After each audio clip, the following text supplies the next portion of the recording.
Good morning. I am getting ready to start my day, and I try to make a point every single morning to pray and read my Bible and really put God first and give Him my day. I have been putting on my spiritual armor every single morning. Allow God to protect me, my mind, my body, my soul, giving me the ability to fight all the spiritual warfare that is going on around us. And we have to gear up, we have to gird up. We need to make sure that we allow God to protect us and to keep us safe. So as I was reading and praying, I became overwhelmed with, I have things that are unknown and scary, and it's scary, right?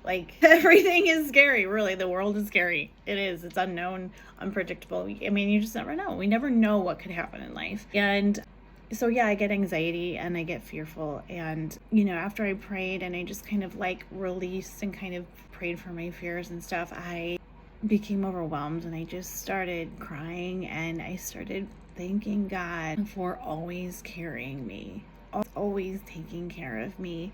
Even when I walked away, even when my prayers, I used to always pray, but it was more energy based and, focused. It wasn't God focused. And He always took care of me. People around me were supposed to be taking care of me and guiding me and making sure I was okay. And they failed. Those people that I was relying on failed. God always took care of me and carried me and made sure I'm okay.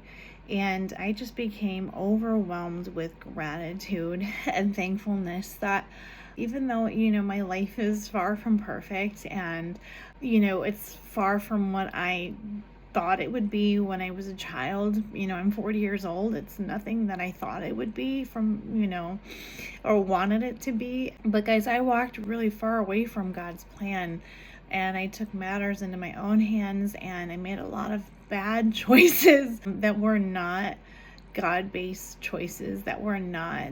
I stepped out of my plan that He had for me. And I don't know, maybe that was part of it. I don't know. I don't know. But I do know that even though I walked away from God and I was not putting Him first, He still carried me. He still made sure I was okay. So I'm still just overwhelmed with gratitude and thankfulness for God blessing me and carrying me and taking care of me as much as He has along the way. So after that, I read Psalm 91, which is a very powerful scripture.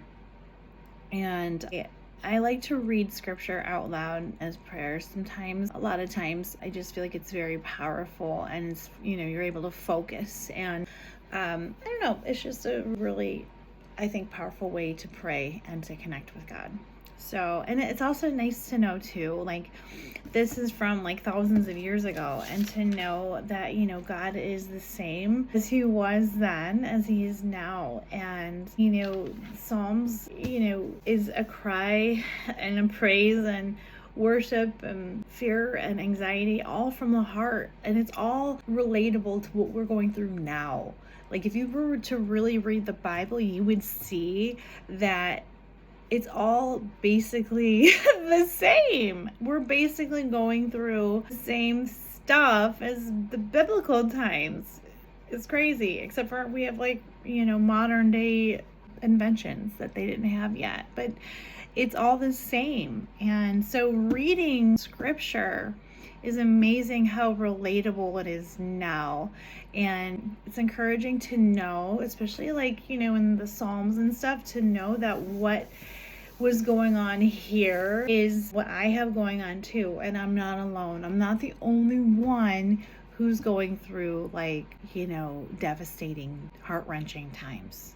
And that's why I like to make these videos, so it's people feel like they're not alone. Just like when I go read the Bible, I realize I'm not alone. So it's very encouraging. If you're not into reading the Bible, ask God to help you. Ask Him, tell Him you have a desire to relate, and then you'll see it'll unfold. I've noticed that basically all the things I ask for God happen eventually, gradually.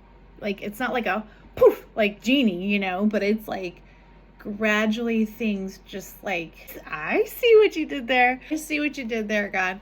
I get it. Okay. Like you got to pay attention, right? You got to see, you got to pray, you got to ask, you got to thank, you got to like serve and seek and do the right thing. And you got to kind of just wait and have faith, and you'll see how things just fall into place perfectly and in perfect timing. And it's kind of exciting all at the same time. Okay, so Psalm 91. He who dwells in the secret place of the Most High shall abide under the shadow of the Almighty. I will say to the Lord, He is my refuge and my fortress. My God, in Him I will trust. Surely He shall deliver you from the snare of the fowler and the perilous of the press. It's a hard word for me. He shall cover you with His feathers, and under His wings you shall take refuge. His truth shall be your shield and buckler. You shall not be afraid of the terror of night, nor the arrow that flies by day, nor of the pestilence that walks in the darkness, nor the destruction that lays waste at noonday. 1,000 may fall at your side, and 10,000 at your right hand, but it shall not come near you. Only the eyes shall you look and see the reward of the wicked. Only with your eyes you shall look and see the reward of the wicked. Because you have made the Lord, who is my refuge, even the Most High, your dwelling place. No evil shall befall you, nor shall any plague come near your dwelling. For He shall give you His angels charge over you, to keep you in all your ways. In their hands they shall bear you up, lest you dash your foot against the stone. You shall tread upon the lion and the cobra. The young lion and the serpent you shall trample underfoot, because He has set love upon me. Therefore I will deliver him. I will set him on high, because he has known my name. He shall call upon me, and I will answer him. I will be with him in trouble. I will deliver him and honor him. With a long life, I will satisfy him and show him my salvation. I like how there's a little bit of a prophecy there at the end, right? Like, this is a cry out to God. And then at the end, God kind of like sets a comforting word there. There's like comfort there at the end of what God is going to do when we call upon His name. And every day I call upon the Lord to send His angels to protect myself and my kids, my family, and all that I love and around me. And so it's really cool, like when I'm praying that in my own journal, and then I go and I read it in the Bible and the scripture, it's there too. So it's like the same prayer. But it's really awesome. So God is here. He's the same. He hasn't changed. And God is very unique and different. And from our egoic, passive eyes, it's hard for us to understand the glory and the magnificence of the Lord and how He actually operates, but He's very deep. He's very diligent. He's very just magnificent. Like He doesn't act and think like we do. And it's hard for us to wrap our heads around how God actually operates. But if you kind of try to think about it and you think He just does things beyond our imagination, and you want to trust a magnificent God who sees and understands things better than we ever could, it's an amazing place to be and to trust and to follow and to know that no matter what, we are always going to be okay, and that God actually does have everything under control. We just have to ask for Him to reveal to us and trust and see and wait and have faith and watch God unfold in a beautiful way no matter what happens. He's always got us. And that's what's amazing. God always has us no matter what. We just have to trust and rely. And then you know what? That's when the depression goes away. That's when the anxiety goes away. That's when the fear goes away.